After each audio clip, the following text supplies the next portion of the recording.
Hello guys, আজকে আবার চলে এসেছি নতুন একটি ভিডিও নিয়ে। তো আজকের ওয়েদারটা তো তোমরা দেখতেই পাচ্ছ, সারাদিন ধরে বৃষ্টি। তখন বাজে সকাল 7:30। আমি ঘুম থেকে উঠে দেখি বৃষ্টি হচ্ছে। তো আজকে বৃষ্টি ওয়েদার, কালকে রাতে তো ঝড় যেটা রেমাল হওয়ার কথা ছিল সেটা তো সেরকম একটা প্রভাব ফেলেনি আমাদের দিকে।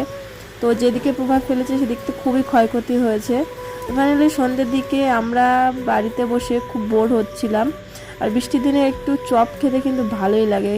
তো আমরা বাজারে যাওয়া তো সম্ভব না, তো আমরা বাড়িতেই পেঁয়াজি চপ, কাঁচকলার চপ, আলুর চপ এগুলো বানালাম। তো দেখো এই পেঁয়াজিগুলো আমি নিজে হাতেই তৈরি করছিলাম। তো ফাইনালি দেখো অনেকগুলো অলরেডি ভাজা হয়ে গেছে, এগুলো যে গোলা রয়েছে।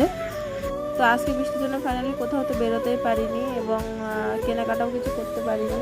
তো ফাইনালি দেখো ফাইনালি আমরা সন্ধ্যাবেলা সবাই মিলে মুড়ি চপ খেয়ে নিলাম। তো খুবই ভালো লাগছিল, অনেকদিন পরে এভাবে বাড়িতে বানিয়ে চপটা খেলাম। তো